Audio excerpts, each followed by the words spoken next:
You don't need to be done tomorrow. It isn't something that you have to rush. If you can just let go of the idea that you have to get it done and embrace the journey of it, just start plugging away at it. And it turns into a hobby. It turns into like a little Zen garden. Hey guys, Tony here, and in this video today, I've got John from Virginia, who I did a room tour of his room about a year ago. You might remember it. It has the Tron-inspired lighting on the side walls. So John, welcome to the video. Hey Tony, how you been? Going really well, thanks mate. Thanks for jumping on board for this video. This is the third of its kind. I've done Brian's and Matt's room, and I thought, as your room is one of the most popular room tours that I've had on the channel, I thought we'd get you on and have a chat about your home theater journey, and we'll get into it. Oh, you're welcome. Awesome. So we'll start off with the first question, which is, how did you get the idea to build a home theater in your room? I think that all of us, at some point when we're kids, we dream about having the giant villain control room or something similar to like playing video games, watching movies. I always think, man, it would be great to have something a little bit better than what I've got. But my wife basically gave me the blessing, and she had the idea that let's just tear this room out and use the entire space. And the garage is 22 foot long, about 13 foot wide, and 12 foot high, because the house is a little bit higher than the ground level is. We started planning and have just ripped it all out. Once we had it all out, we really got an idea of how big the space was with nothing in it. And that's basically how it started. Yeah, no, it's got unusually high ceilings, which is something that a lot of people aren't able to do, especially in a normal home where you've got the standard 8'6" ceilings. It's very difficult to get that really good separation with your overhead speakers. But because you've used that garage, you've been able to get both a star ceiling, which has quite a lot of height to it, as well as your overhead speakers, so you would feel that the sound is coming from overhead. So that leads us, I guess, to the next question: is the decision to build it in the garage versus a room in your home, was it more just that you had the space there, or was it something that just sort of came to you? Because a lot of people are trying to decide which room to build a home theater, so your insight on this would be useful. Well, yeah, basically, it was because it was one of those rooms that never got used for anything consistently. It was the best candidate. So that was the driving force. There was really no other room in the house that was suitable. It really doesn't matter. Whatever you can use, an old bedroom or, an office or whatever space that you can take and turn into what you want, that's the one for you. It wasn't so much of a choice as the only real option that we had. Why don't you tell us about some of the challenges that you had when you were first coming up with a plan of how to attack that room and turn it into what it is today? In some ways it wasn't ideal because the only access to it was 4 foot up on the wall, so we had to contend with stairs. There was no way to get around it. It would be nice to not have to lose a portion of that square footage in the room to a staircase. But on the other hand, one nice thing was that because it was a garage, the floor wasn't even. There's actually about 6-inch difference between the front and the rear of the room. And it worked out exactly right because it's just like a theater. It's higher in the back than it is in the front. That made things challenging with framing because none of the studs were the same length. Everything had to measure and cut going down the wall. Part of the problem with a garage, the back of the room is actually about 3 or 4 foot below grade. So I've had water intrusion issues that I had to fix. Once the room got stripped down, then I put many coats of sealer on the floor and on the walls to keep the water out. There's a door on the left-hand side of the room. I had to figure out, we're not going to use this door. It's right next to the screen, and I'm building walls inside of the walls in this room. So I had to figure out how to make something shut that door off and not look like a door. The continuity of the wall was something I was really keen to preserve. So I ended up having to play with that a lot, plan that out. And there's actually a big plug in the wall that's got little latches that hold it in place. And when you look around the room, you really can't tell that it's there at all. I also had some outlets around the walls that I had to hide behind these tiles. I had to space those out right. Switches on the left side to control outside lights, because this used to be a garage, so it still has all the wiring that was in it originally. There's a lot of little things, you know, it's like any project. Once you get into it is when the problems start to show up. Yep. So tons of planning, fair amount of math to get these tiles right, to get everything spaced out right. That took quite a bit of planning. I used a lot of chalk on the walls to get everything laid out just right. One of the key things about your room is that you really did build it on a very low budget. How did you come up with the theme and the plan and then work out that you could do it on a budget? It was one of those things where an opportunity has presented itself. My wife was on board and she'd given her blessing, and the opportunity to build something that is really special and yours just was right there. It was more along the lines of plan first and figure the money out later.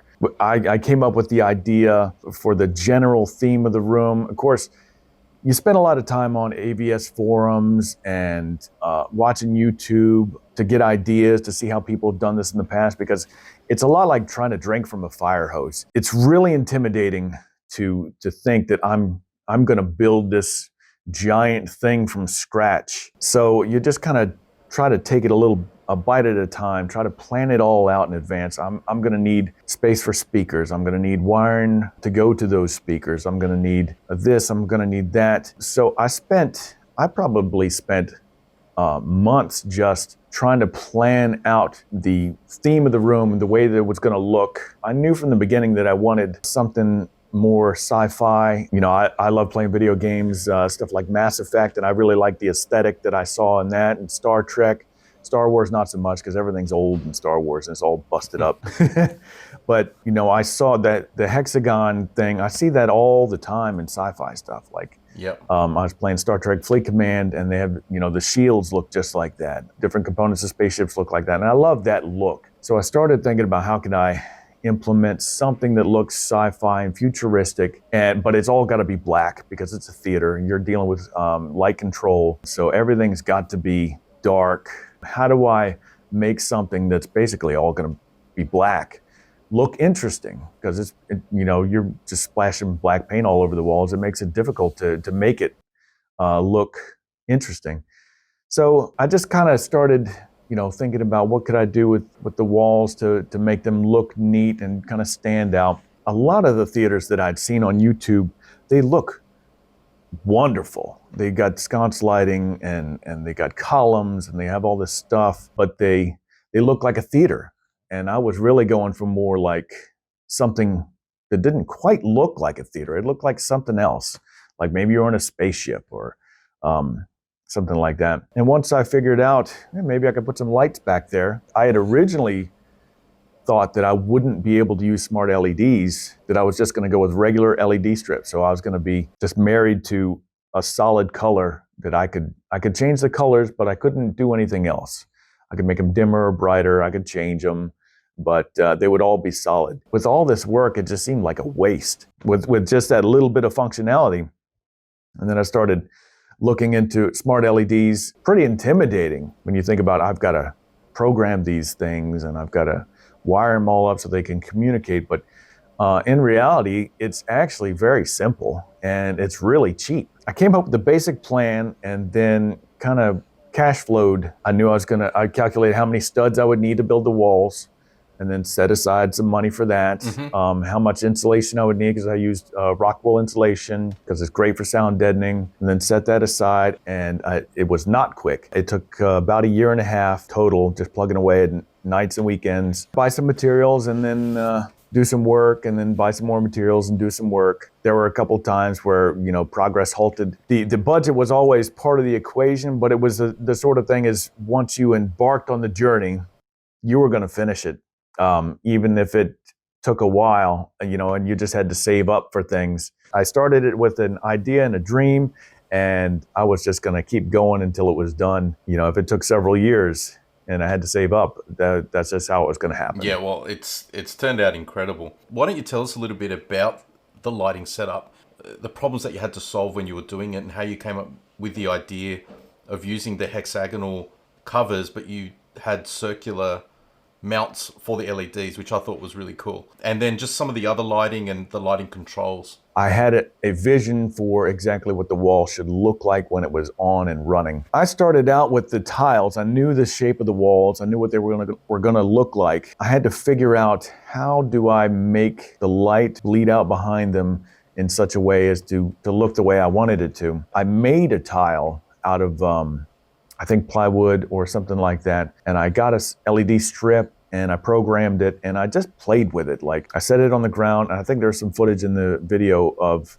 one of the tests. I set it in the kitchen with some LEDs underneath it, and then I propped it up on something and had them running, put a couple pieces of paper behind them because I wanted the walls to be white. They needed to be as reflective as possible to keep that light coming out so you could see it. So it was a little bit of, it was some ideas, and then I would tweak them, and I would see what worked better and what didn't work. Thought about smaller circles, and they muddled it up too bad. You couldn't see, like this effect right here. You can see it move. If the circles were smaller, it was just a big red blur. It didn't work right. It just took some trial and error, playing with the strips to figure out that 100 LEDs was a good sweet spot. It was easy math. The circles that I made were accommodated 100 LEDs. Were just about the right size where you could still see the effects and the movement without it being too big. And the controllers are $5 each. So I just bought one and then started messing with it to see what worked and what didn't, and eventually ended up coming up with a good size that worked well, and then laying it all out so that the ones that are lit always surrounded by only one tile that wasn't. So there's never more than one tile between the lights, and it helps it to blend in. A lot of the effects you can't really tell that they're not all lit. In that, you also, as we're talking about lighting, you implemented a pretty incredible star ceiling. So why don't you tell us about some of the cool details behind that star ceiling? Oh yeah, I really did get lucky with this room. There were some challenges because it was a garage, but the height really does make a difference in how big the room feels. My living room is a very similar size to this with an 8-foot ceiling, and it feels completely different because of it. So I got very lucky that this was a garage. Now the star ceiling, a few years ago, my wife, for our anniversary, she got me a poster, and it says, "Our love is written in the stars," and it's a chart of the stars on our wedding night. And I thought it was really sweet, and it's hanging up in the hallway in front of the front door. When I got the blessing to do this, and I started looking at home theaters, star ceilings are very popular, and for good reason. They look gorgeous. Mm-hmm. And of course, I watched your video. I was like, oh, this has got to happen. I've got to do this. There's multiple different astronomy websites where you can look up the sky from multiple different places, well, anywhere on the earth, and times and dates. What she had got me was from a similar website, where you buy a poster like that and you put in the time and date and place, and they send you what the stars look like. So I just searched around until I found one of those sites. I think the Discord has got the website. I think I linked it in the build thread. So I got on the website and I found the date and time. I got a little app on my phone, tweaked everything so that it was exactly what it would look like. Downloaded it, went to one of the local places that print off whatever you want, and got it blown up to poster size. I still have copies of it stored.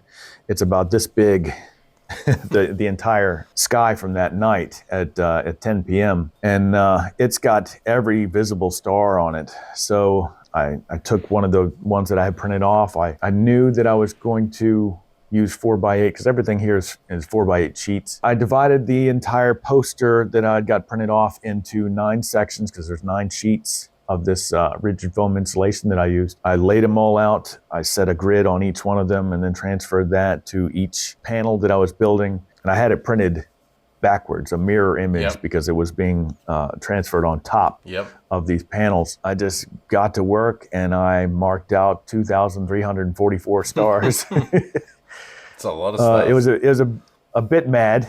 I don't recommend it. But once I had the idea in my head that I was going to do it, then I just pushed through until it was done. And I graded them all by size, all the major constellations used. I think I used 4 different sizes of fiber optics. I think it was 0.5 millimeter, 0.75, 1 and 1.5 millimeter stuff. I got everything from AliExpress. Yeah, if you're in the market for star ceiling kits, the prepackaged ones are good if you don't need to do a huge star ceiling.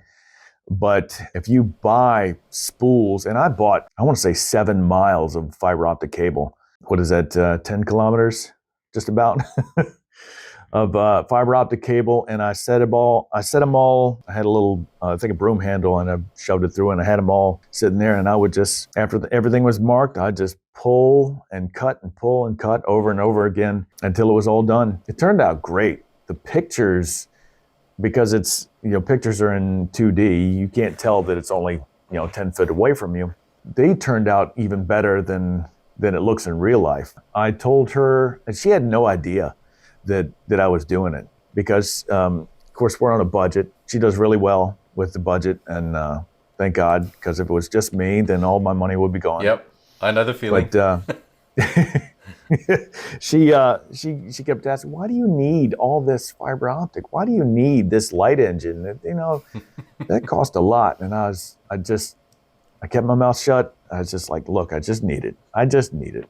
So she had no idea. Of course, when you look at it, you can't tell what it is. It looks pretty realistic. But once it was all done, I brought her in and I sat her down, and I told her, and there was tears, and it was wonderful.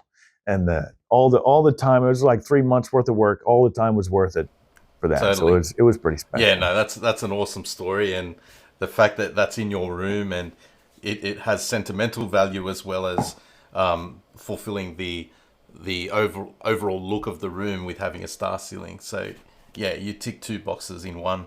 So well done on that. And guys, if you're interested in purchasing any of the gear required to build your own star ceiling, I will have a link down in the description as well. Let's move along to talking about your AV choices. Now, obviously the theme is budget, and you might not necessarily have end-game speakers and end-game processors, but you do have pretty decent AV gear in your room. So why don't you tell us a little bit about how you came to the choices that you made for your speakers, your projector, and some of the other AV gear in your room? Of course, budget was the driving factor behind everything. In all the research, when you get on the forums, you start watching videos, and you really start digging into this hobby, you start to learn an ounce of prep is worth a pound of cure, or however that goes.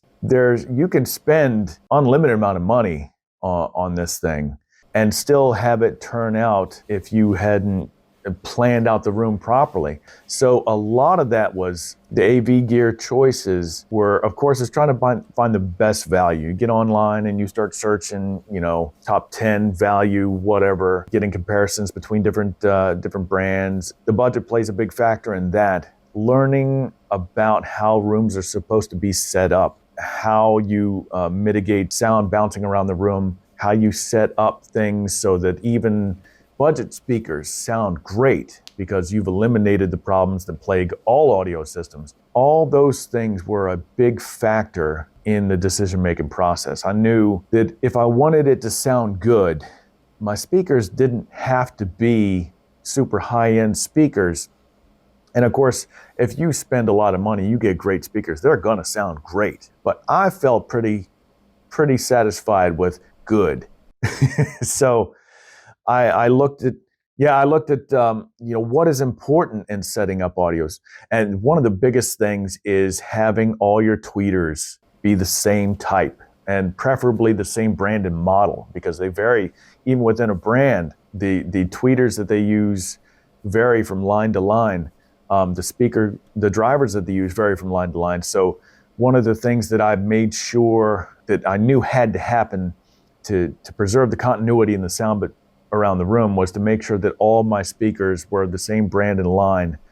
Even if it wasn't going to be the best speaker that I could find, the sound was going to be consistent around the room.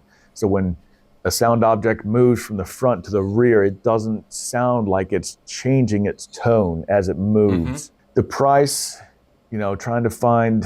I looked through like Monoprice and Dayton Audio, and the more budget-friendly type speakers. And Polk was a well-respected brand. It kept consistently coming up in the best speaker lists that you find online and in videos and stuff. Once I had settled on the model, then I didn't buy them all at once. I'd throw a little bit of money at it, and I get the the left, center, right, and then I throw a little bit more money, and I got the rest of the bed layer.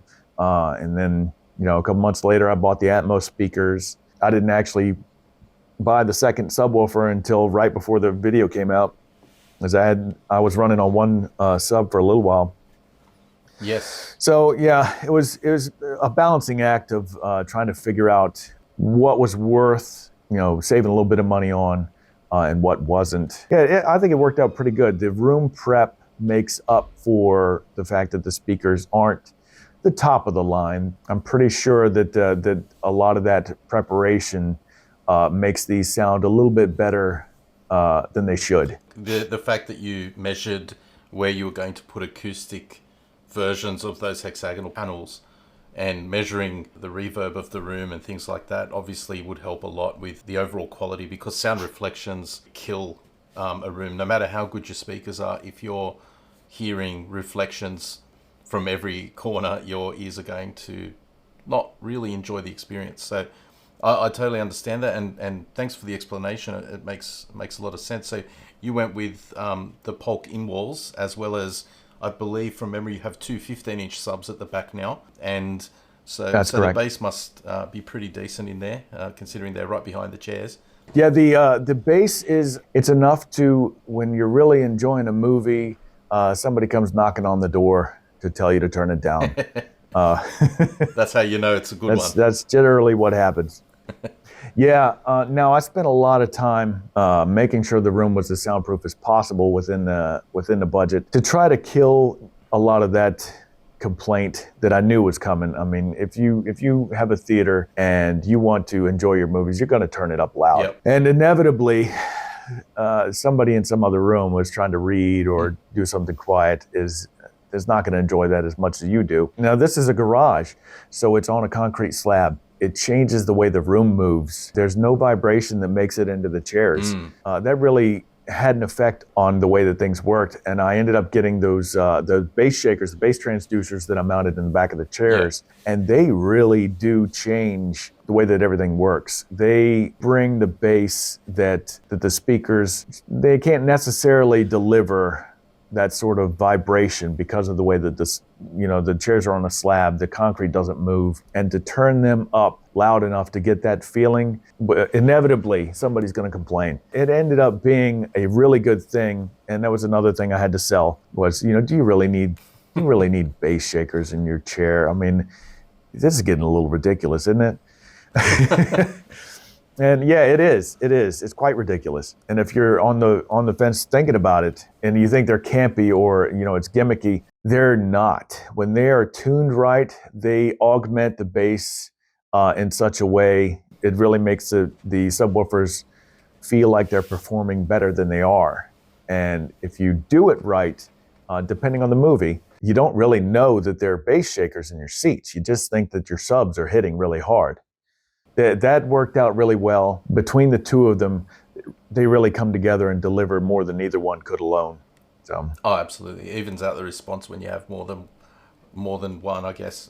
If you have any issues, the other one will help balance it out. And obviously with the bass shakers as well, yeah. You've got that nice balance between tactile and also the actual sound of low frequency in your room. So the other cool thing that you did as well, moving on to the projector, is you made that very cool bracket for your projector. So again, you obviously know how to weld and you're very handy. So we showcased that in the previous video, and that got a bit of attention as well.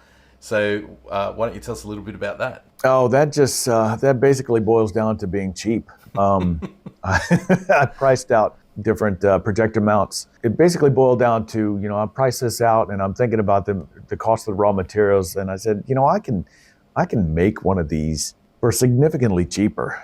then I can buy one, and I can make it match the aesthetic of the room. I know where to get steel. I have a little MIG welder, and I just made a little template, and I figured out. And that's another thing that is a problem with a 12-foot tall room, is that you can't exactly hang a projector from the ceiling. It would hang down at least 4 feet to get it on the right plane, so I don't have a lot of keystone correction. So I'd have I'd have 4 foot of tube and then a projector floating in the middle of the room. And then I had to run the wires through that to make everything look right. It would block the star ceiling. It took some time and some paint. And actually, if you look at it, portions of that, it looks like, I think it looks kind of like the Batmobile. Is it powder coated? No, it's just some epoxy paint from the local auto parts store. Okay, like a Rust-Oleum type thing. Yeah, it's just spray paint. There you go. But the panels are actually, if you look at these tiles here, you'll see at the back of the room, there are portions of tiles. Though those pieces on the projector are just scraps from making the wall. I just cut them down and then hit them with the router and painted them to match. They're the same color as the walls. And so I basically just took some of the scraps from making the walls and then glued them on there in such a way as I thought looked cool. Yeah, that does. And that's how it turned out. It looks like a spaceship. So moving with the DIY theme of the projector mount, you also made your screen as well. I think a lot of people are intimidated to make their own screen, and they often go and buy a screen, but you made yours. So why don't you tell us a little bit about your screen? Yeah, that was another thing. I started pricing out acoustically transparent screens because consistently in theaters and in high-end theater rooms, you've got to have the speakers behind the screen if you want the sound to feel like it's coming from the subject. Yeah, I started seeing these screens and how much they cost. And just like everything else in the room, I had to price it out to see if I could build it myself for cheaper. And it was significantly cheaper. I found a company, I linked it on the build thread in Discord, and they sell 120-inch wide spandex. And it is cheap. It cost, I think there's $200 total in that screen. I just got some white pine lumber from the local home improvement store. I got some little brackets and wood screws. I measured it out and I laid it out. The hardest part, I think, was getting the whole thing square. Yeah. But yeah, I built it on the back deck, laid it all out, and it took about 5 or 6 hours using wood screws and glue. And I didn't use anything special. They're not pocket screws. I didn't use any jigs. I just used a tape measure and regular wood screws and wood glue. Had it all laid out and brought it inside and let the glue dry. The next day or two, I think, I took it outside and I stretched the spandex. I used 2 layers, black and then white, to keep the contrast looking good. Yeah, it's $200 total for that crazy screen, 150-inch screen. What do you think that you nailed in the room? If you were going to pick one thing, what is it that you think that you got right about your room? I'd say the star ceiling. Yeah. That thing is... it's big. It takes up the whole ceiling. In fact, a lot of the theater rooms that I see on tours and stuff, they look fantastic. They have can lighting, and then they have perimeter lighting, and they have sconces, and that is one thing that this would not allow. Yeah, definitely. Edge to edge. Once I had the idea that this star ceiling was going to be the way it was going to take up as much space as possible. Yeah, that turned out really great. The black velvet, I bought the fabric from a local fabric store. It was relatively cheap. Black stretch velvet, as opposed to, I guess, higher end velvet, is relatively cheap. And you have to have the stretch velvet if you want sound to be able to travel through it. But yeah, it is with the black velvet. If you're going to do a star ceiling and you don't want to be able to see it, black velvet is the way to go for cheap. It just absorbs all the light, right? You can't when it hits it. It absorbs all of it. There's a nap to it. There's a direction in which it reflects a little bit of light, and there's a direction in which it reflects absolutely no light. I laid out the fabric to figure out which way that was so that the panels that are in front of you are in one direction, the ones behind are in the opposite. Right. That way, when you sit in this center seat, you cannot tell. You can't see any seams. You can't see any light at all. Now, if you get up and go to the front of the room, you can see a little bit of light. The screen shines some on it, and you can see it from there. But from this seat, you can't see anything. So that turned out pretty good. Do you have any future upgrade plans? Do you plan on changing anything in terms of upgrades? I feel like for the money, my projector is pretty good. It's a dual laser projector, and the colors are great. It's 4K, but the black levels on that they can be a little problematic. They're not as good as like a Epson 6050 UB or some of the higher end projectors. So I think maybe in the future, but that's the problem is I bought a projector with a 20,000 hour life. So I'm kind of stuck with it. Or you could sell it and I'm upgrade. Not trying to beat it up. That's true. I could sell it and upgrade. I'm not knocking it. It is a great projector. It's got great, it puts out a ton of light. The colors are fantastic. The resolution is really good. And I think it'd be too much work. But that falls into one of those things, which if you had to do it over again, I think I might go with 6 Atmos speakers instead of 4. But that would require taking the star ceiling down and modifying it immensely. That would scare me. And running off. Yeah. That sounds terrifying, taking down the screen, the star ceiling. That would be a lot of work. Yeah, because I'm a mechanic, and nothing is more frustrating than when somebody builds something that you can't work on. Yeah. When I was putting this thing together, I always tried to keep in mind that you had to service it. Things are going to break. You've got to be able to access parts of it to replace things or tweak things. So the star ceiling is actually 9 panels, and they're all separate. All the fiber optics from them are in separate bundles, so that you can actually take them down one at a time if you have to. Oh, that's good. But 2 of them are actually, they're not on hinges. They have cables built onto them, so if you unscrew them, they just hang. They just drop down, yeah. That's a good idea. They just drop down and hang. But I don't want to take them down. Well, you'd have to run wires as well for the actual speakers. So yeah. And then possibly change your AVR as well to more channels. That's the thing. The AVR won't support it. I'd have to get a new AVR with more channels. Yeah. And that was that is one of the things about being budget is you buy the minimum required to support your channels. So that would change things quite a bit. Definitely seats. I got these seats, and that was part of the budget thing. I got these seats for $300, and they have done very well. They're still doing well, but that's probably number 1 on the upgrade list. If you could, put in a word in Valencia, see if they can't sneak me a set of seats, that'd be great. No, I'm a dealer for Valencia, so we'll see what we can do. if you're after some Valencia seats, there's some cool modern looking ones called the Monza, which might suit your room, but it all depends on the ones you like, obviously. But yeah, we can have a chat about that, no problem. Oh, they've got some great stuff. They've got some great stuff. Yeah. Look, I'm very impartial, I'll say, and partial to Valencia, but I'm impartial because I just love their chairs as well. So that's why I have them in 3 rooms in my house, pretty much. But this isn't about me. This is about your room. So yeah, definitely we can have a chat about that. But I guess we're getting to the pointy end, the video, and you don't have to give specifics, but why don't you tell us about the overall cost of this room? Because I think it's going to shock some people when they see the level of finish in the room versus how much you actually spent.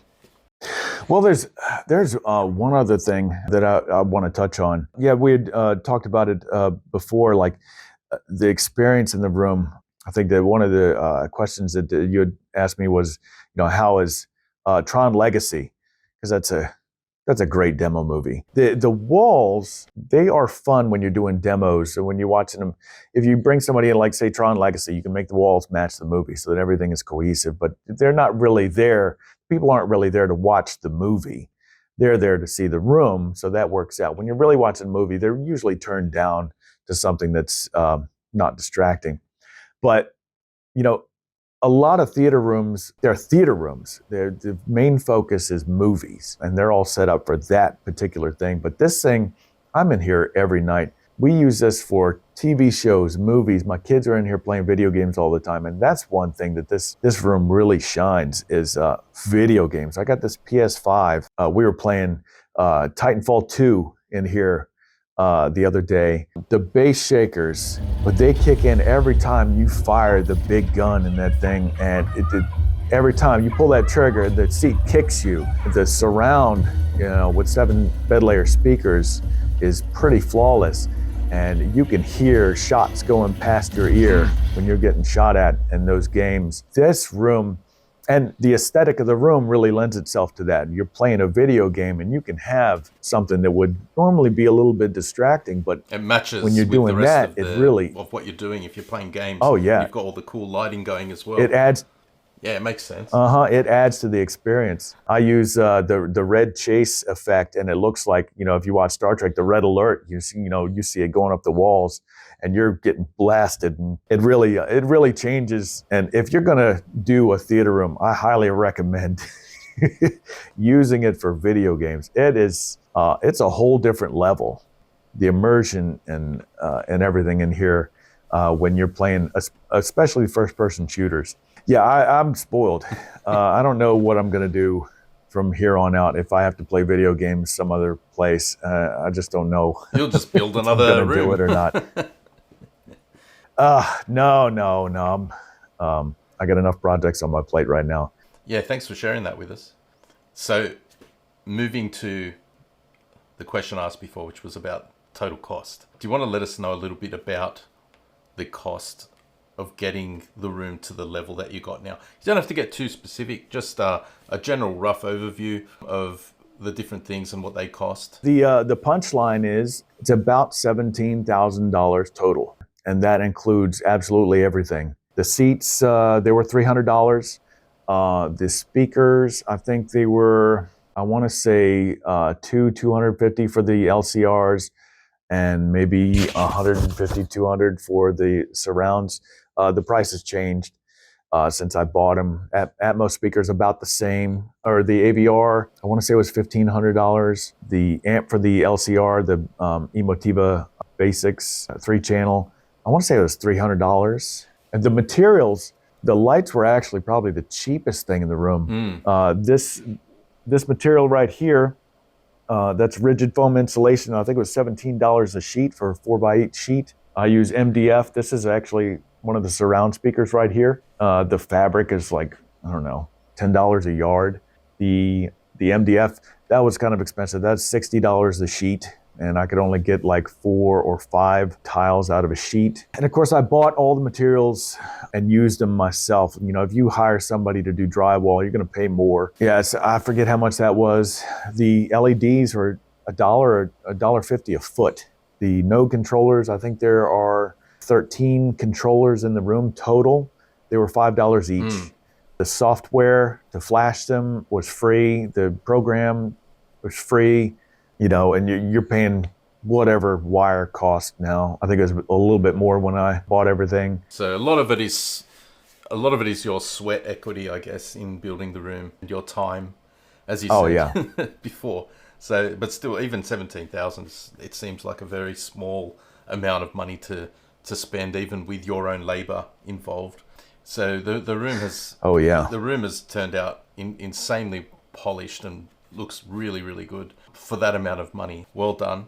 And I guess to wrap the video, what is your message to someone that's on the fence about doing a DIY home theater? When you start looking at these things, it's really easy to be intimidated, and there is a lot to them. Like I said, it's like trying to drink from a fire hose sometimes. But I think the main thing is just start planning. You don't have to jump in and buy all the stuff at once. You don't have to do everything starting out. When you look at the totality of the project, it's easy to get discouraged. But if you just take a little step at a time, I think the biggest thing is to just start planning. That doesn't cost anything at all. Go take a tape measure.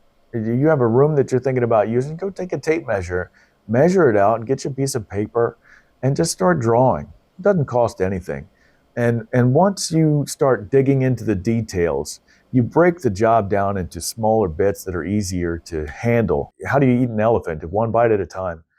Just go in there and start planning.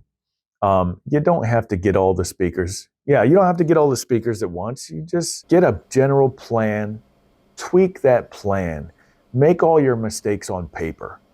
And it's easy to use an eraser and, oh, this isn't going to work. Try it a different way. Plan it all out. Yep. And then once you have a really good feel for what you're going to do, then start working on it. And you don't need to be done tomorrow.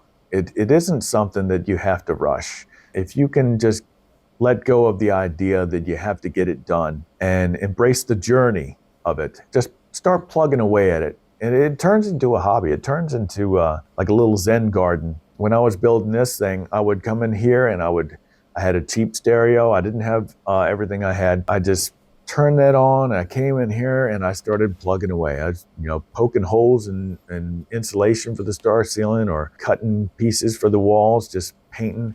And I was just having a good time, just sitting in here, just working. Yep. So don't get caught up in the idea that there's a deadline. Just start working on it and enjoy the journey. And if it takes a while, it takes a while. That's great advice. I mean, I made a video, I think over 2 years ago now. It doesn't have a lot of views because it's not a very exciting topic, but it's very similar along the lines of what you said. And I'll leave a card up above here if anyone wants to watch it, but it's basically do this before you start. And what that video is, in essence, is what you just said, and that is you can design your whole room without spending 1 cent. Get the plan right, get your speaker locations right. You don't need to pick your speakers.